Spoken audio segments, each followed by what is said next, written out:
Welcome everyone. It's a pleasure to be here this morning. A few years ago, IBM celebrated its 100th anniversary. And over this last century, many of our engineers and scientists in the labs have invented scores of game-changing technologies, from mainframes to PCs, from Fortran to SQL, and from Deep Blue to Watson. So we are very proud of our storied history. But every technology that we have bet on and supported was not invented in our own labs. We recognize a good thing when we see one and we get behind it. So we do not have a not invented here syndrome. Linux is a prime example of that. It was in the year 2000 that IBM announced $1 billion of investment on Linux.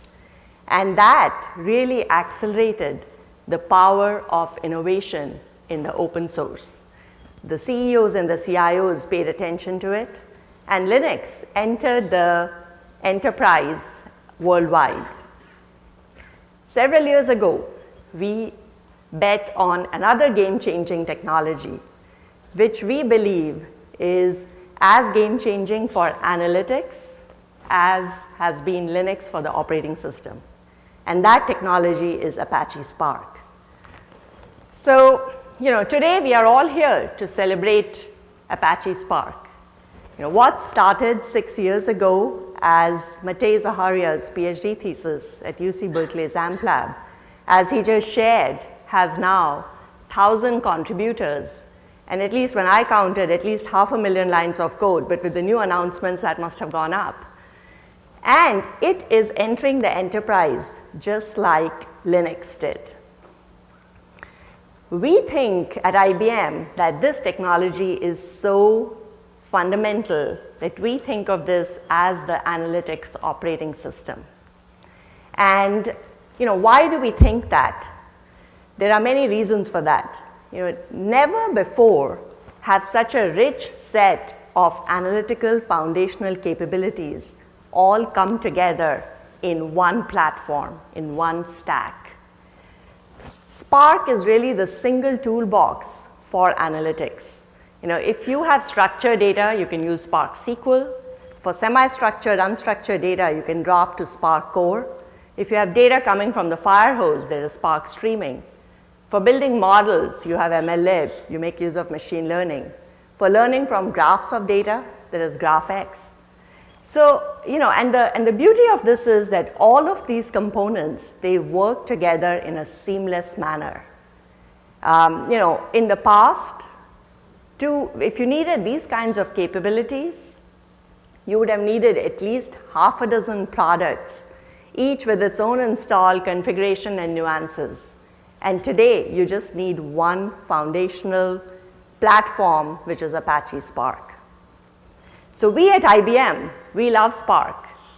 We are enhancing it.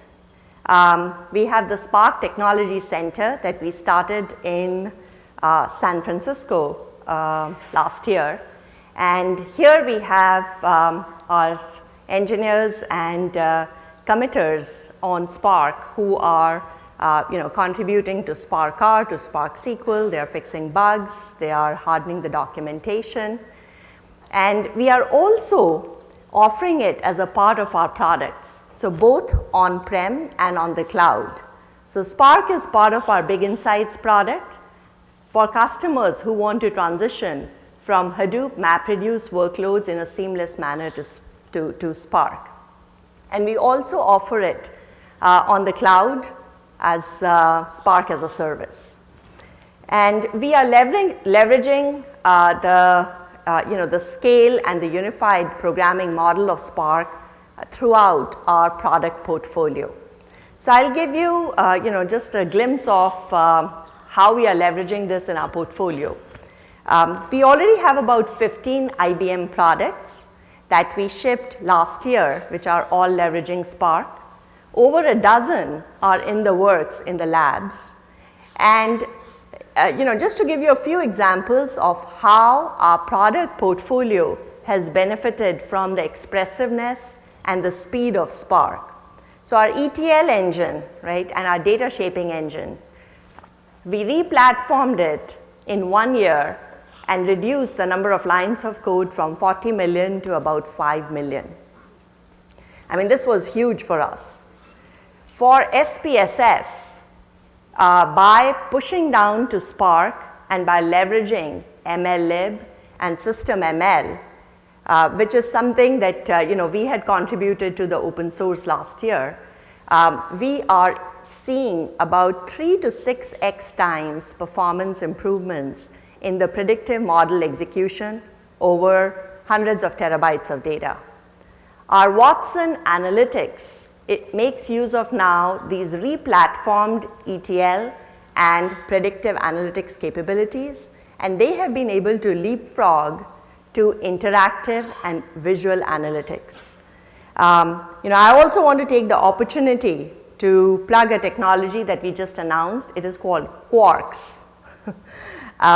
It's a platform for building end-to-end IoT applications. And it's a lightweight and embeddable framework. So it's embeddable in the edge nodes, and it is tightly integrated with Spark. And we are making that available to the open source community. So moving along, let's look at how some of our customers are leveraging Spark. So IBM recently acquired the digital assets of the weather company. And you probably know them through brands like the Weather Channel or weather.com. At its core, it's really a data company. So they provide weather data to Apple, Google, Facebook, Samsung, and many others. They serve about 30 billion API calls every day, which is almost 60 times the number of tweets that happen on a daily basis.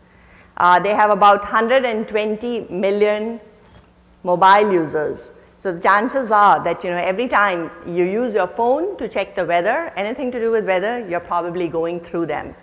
So when you look at all of this data that the weather company has to handle, which is generated by these API calls, the mobile sessions, the page views, and the weather observations, this amounts to that they have to handle close to 360 petabytes of data on a daily basis.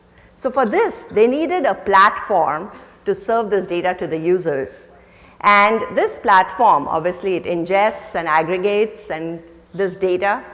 They needed a way to crunch this data in a repeatable manner.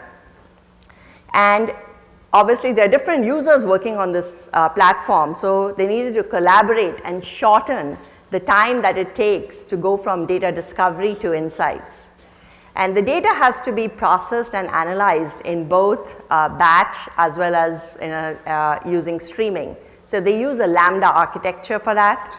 And of course, Spark is at the heart of this, right? So they make use of Spark Streaming, Spark Core, Spark SQL, and for NoSQL store, they make use of Cassandra. And with Spark, what they have been able to build is this platform which handles 360 petabytes of data. It is linearly scalable and it is cost effective. There's a session by Robbie Strickland today, and you can learn more about it. Robbie has been a part of the team at TWC that has made this happen. Now let's move on to Spark in medicine. So in our Watson Health portfolio, we have a solution called Explorus. And Explorus enables healthcare providers to build data lakes, and then they use these data lakes to improve the way healthcare is delivered. So Explorus is a platform that can collect, combine, gain insights from data that is coming from a lot of data sources. This could be clinical data, operational, or financial data. This data is coming from both the sources which are inside the enterprise as well as from the external network.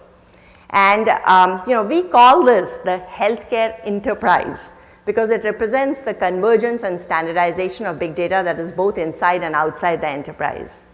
And Explorus has just started using SystemML And let me just tell you a little bit about system ML at a very high level. Think of this as the sequel for machine learning, and it also has machine learning algorithm optimizer. So this is something that we had contributed to the open source, and we are trying to integrate this with MLlib. So on top of system ML, which is running on Spark, they have built risk models. And these risk models, now they are able to predict adverse medical events and alert the doctors in a timely manner.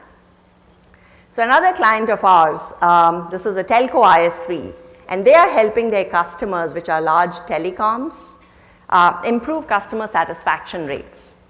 So today, the customers, when they are interacting with the telcos, or for that matter any business, it could be over voice, it could be email, it could be chats, it could be web, live chats, text, or even tweets.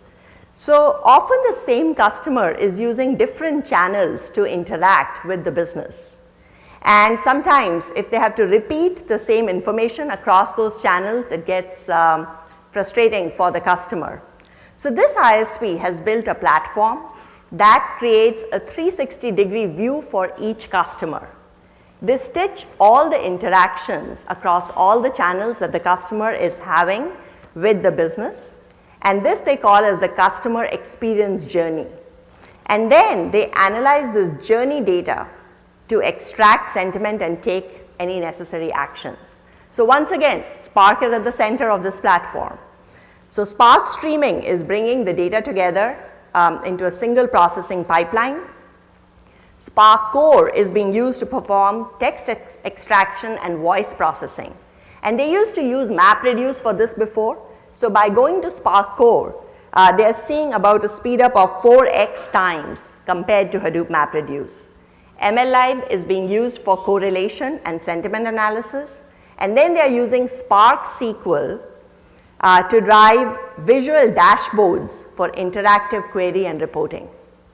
So this is, and the benefit is that the customer satisfaction rate is being increased. So these are just a few examples of how the various elements of the Spark stack are coming together to provide complete solutions to handle large amounts of data and be able to do analytics and deliver value to the business. So, for those of you who are already on Spark, I would say welcome to the revolution.